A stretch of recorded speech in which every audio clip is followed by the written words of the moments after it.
يجعل لكم أنهارا ما لكم لا ترجون لله وقارا وقد خلقكم أطوارا ألم تروا كيف خلق الله 7 سماوات طباقا وجعل القمر فيهن نورا وجعل الشمس سراجا والله أنبتكم من الأرض نباتا ثم يعيدكم فيها ويخرجكم إخراجا والله جعل لكم الأرض بساطا لتسلكوا منها سبلا فجاجا صدق الله العظيم.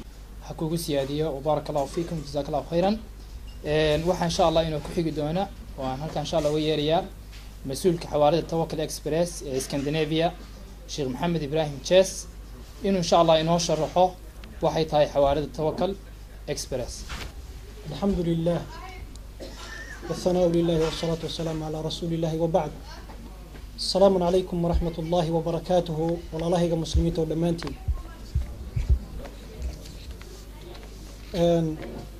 aad baan idinkaga mahadcelinayaa runtii kasoo qaybgalka aad nagala soo qayb gasheen xafladda Tawakkal Express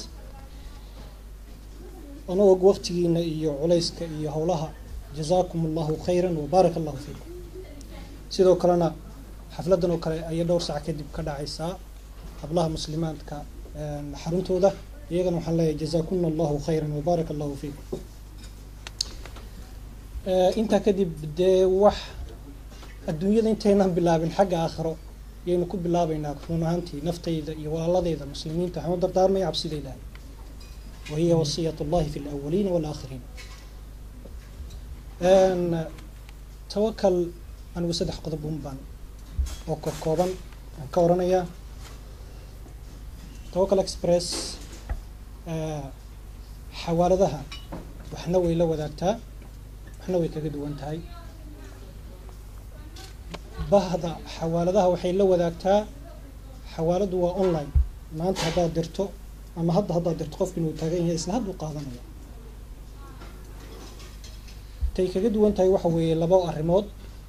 arrin koowaad waxa weeyaan arrinka la yiraahdo mobile transfer halkan ay ku sawran tahay ku qoran tahay oo micnaheedu tahay qofkii oo gurigiisii jooga dukaankiisii jooga shaqadiisii jooga baa lacagta ay ugu dhacaysaa mobilkiisa saad iyo sahal uma baahna inuu xawaalada uu ka doonto laakiin mobilkiisa ugu dhacaysaa. taas waa qodob ay kaga duwan tahay xawaaladaha hadda jooga. qodobka labaadna waxa weeyaan Tawakkal wax la yiraahdo oo iyadu macnaheedu tahay shirkadaha aad u anfacaysa ay dadka baamishtarka ah account baa loo furayaa lacag buu ku shubanayaa dabeedna isaga gurigiisa ka dirsanaya lacagta hooyadii eedadii haddii uu dad shaqaalaha u dirayo uma baahna isagu inuu xawaalad yimaado.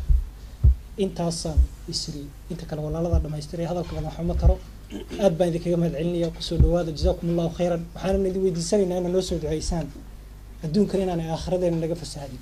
wa barakallahu fiikum. assalaamu calaykum. waxaan idinkaga mahadcelinayaa xafladda Tawakkal ee maanta aan nagala soo qayb gasheen.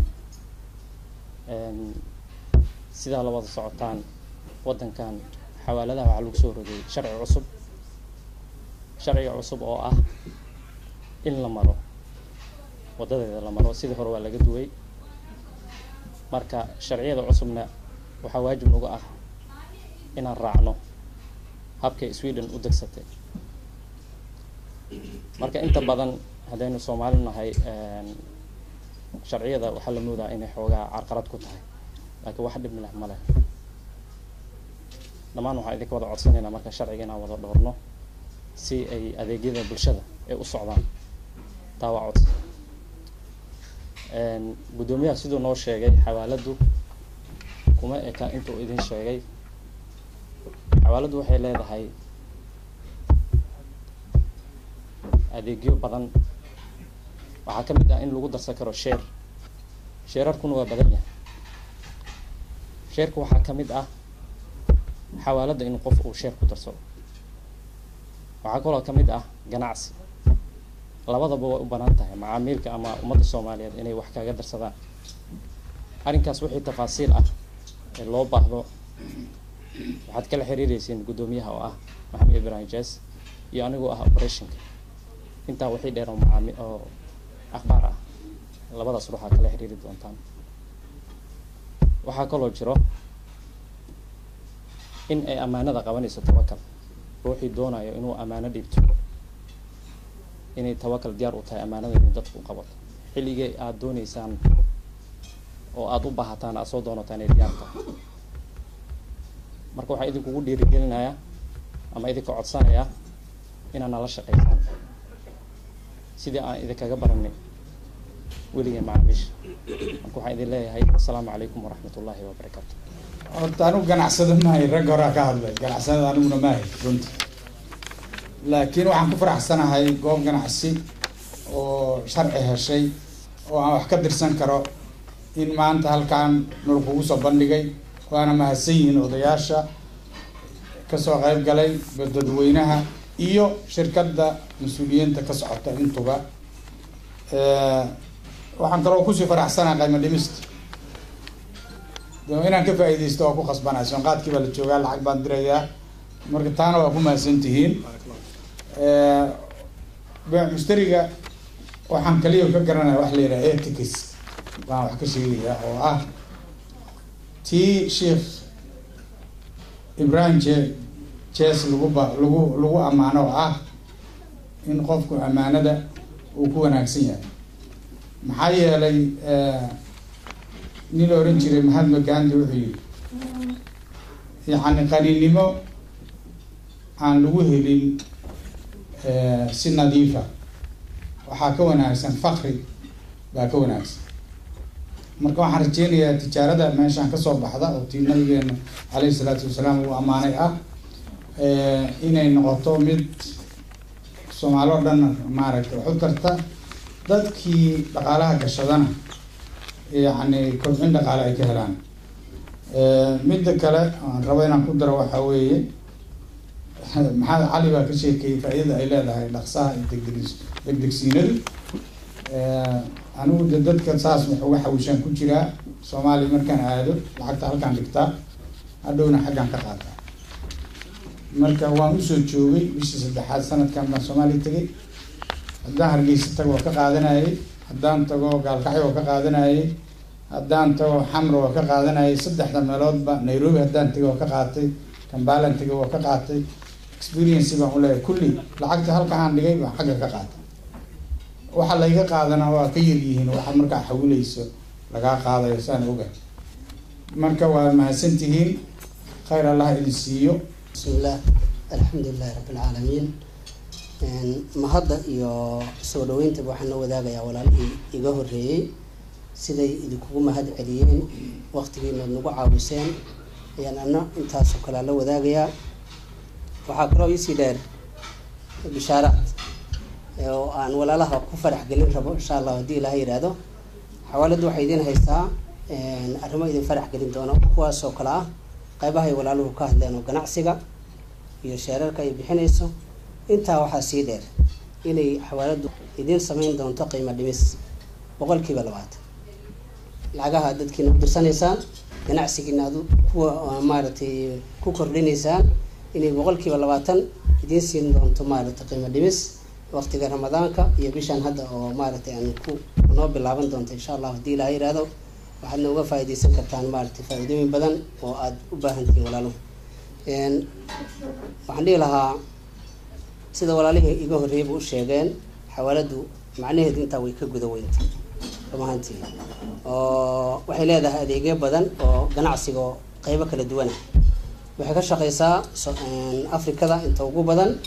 waxay maaragtay iibgeysaa badeecooyin kala duwan oo ganacsi ah, bagaashka iyo wax noocaas ah.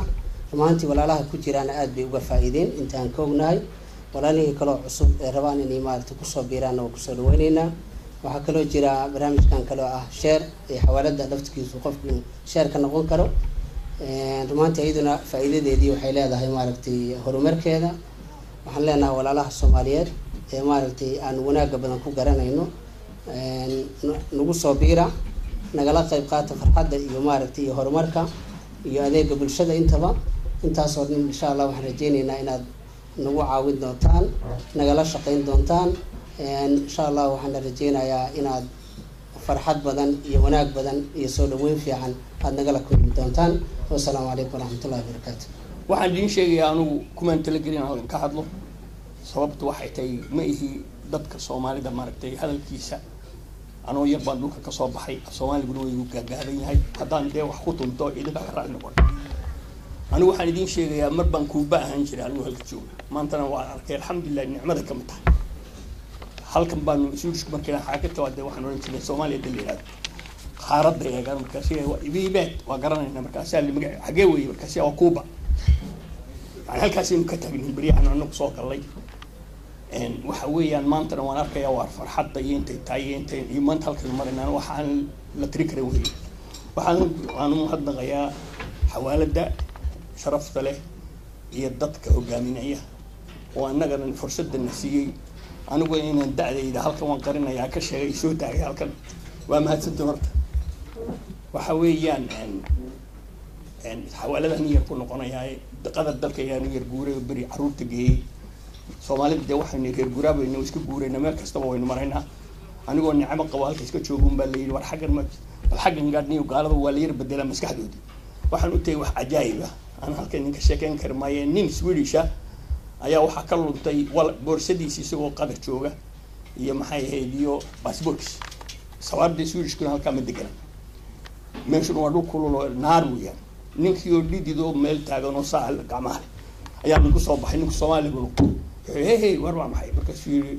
nin caynkaas soo baxnayo swedish markaasuu yidhi haye maxaa kugu dhacay markaasuu war nin waxaasay qabsadoo cidna garan maayo xoogaygiina shalay bay iga lamay alaabta iga lumay meelahaas waxa dhacaa wara maysa xalay hudheelkaas hudheelkiina waan kasoo carar wuxuu aaba hudheelkay nagu celi aan iswaraysan hudheelkii kusoo noqday wuxuu yidhi niyow anigu wax kale kuu qaban maayo hudheelkan kaasii damiinanaya galka bal berina iga warso haddii si aan su-aalku weydiiyo dalkaad ka timi dalka Swedenka soo maaha magaalada degantii magaceed marka Stockholm wuxuu yidhi cid ma ku leedahay wuxuu yidhi hayo reerkayga iyo xaaskaygii baa degan wuxuu waxaad yeelaysaa gabadhaada la hadalo lambar baan ku siinayaa lambar kaa tag dhibrito ama la xidhiidh wixii aad ka doonaysaa wax ka dalbo ninkii Swedishka wuxuu u qaatay ruwaayad hase yeeshee dee way ku qasabto gabadhii buu la soo xidhiidho wuxuu lambarkaas xafid halkaana tag wixii aan doonayeen halkaas lacag ii soo dir intaad doonaysaa inta adigu intaad diri karto ninkii wuu ku soo noqday ninkii maalintii dambe waa la israacay wuxuu nakeen baabuur buu ka haystay xawaalad kamid baa la geeyey wax la magaca ma haysa nacam baa la online waa haynaa ninkaan waxayn ninkii Swedishka saas yidhi waa say yidhi markaasaa la yidhi war lacag baa ku taal meesha ninkii horta wuu gariiray wuu fajacay xulisay wuxuu dhacay ruuxa la intaasoo lacaga gabadhaadii kuu soo dirta ninkii Soomaaliga buu waxaan waa maxay wastiis waxaan waa marka siir baan may wax saasaan ku shaqeyn waxaan wax soconaya ma buu sheekay kale geeb ma sixir baa tay ku ala kulli xal ninkii Swedishka wuu yaabay alaabtiisina halkii ku dheelkiina isaga iska bixi yani waxay leeyihiin sharaftaas ay leeyihiin waxay maanta dhulkeena ku dhisan yahay ay dadkeena ku dhaqdhaqaaqayeen iyaga way baan ina geey lacag intuu geey hargeysay burca ka tuuraya ama geed hoosti ma jiro ilaahay horta sharafta wuxuu siiyay dadka Soomaalida maskaxda wanaagsan ee ku shaqeeyay inay halka ummadooda ay ugu adeegaan gaarsiiyaan taasina waa mid inoo faana laakiin waxoogay fudeedina ku jira fudeed kalaan iska ilaalin halkaan ku yar leeyahay anigu waxaan soo galay dalka Stockholm tuula magaalada arkaysan meelaha cad ay ka arkaysan buuray u badnay magaalada dhexdeeda waxa maanta aan ku daraya oo aan arkay oo yaaba waxa weeyaan dadkii Swedishka ee caanka ahaa ayaa maanta halkaas maraya waa 30 sano inagu soconay waa 30 sano inagu soconay ee saysanay horta dadkaas halka tagay Swedishka waxaan markaa dhalinyarada Soomaalida u sheegayaa ayaga yar anigu taariikhdii waqtigay gali baay dhowr iyo 40 sano waa joogay alxamdulillah nicmo weeyaan waxaan idin sheegayaa nimankan marba qaxeen Swedish waxa idinku siiyeen idin sheegaya qaxoontigan iyo waxaan ileeno arxanka leena siinay idin sheegay arxanku waxa weeye nimankan iyaga ayaa beri galay abaar xun ku dhacday qaxoonti baa ku dhacay waxay badda xag kale uga gudbeen bad badan baa ku dhintay America dalkeed uu qaxeen halka markay tageenna wixii dhintay wixii kale laba shay ba meeshii uga tageen oo dalkan u baahan yahay waxay ugu tageen cilmi iyo materialka isugu isku baana nimankii cilmigii bay bilaabeen halkii bay degeen markay cilmigii bilaabeen way gudbin kari waayeen odayaasha inagoo kala ah kuwoodii dambe ee iyagu dhaleen na waxay ahayd xaydha jecli beerka nusbans qoladii saddexaad la soo gudbisay waxaa iminka dhalaalka arkaysaa waa cilmigaa laga soo gudbiyey maraykan iyo alaabtii uu dalku u baahnaa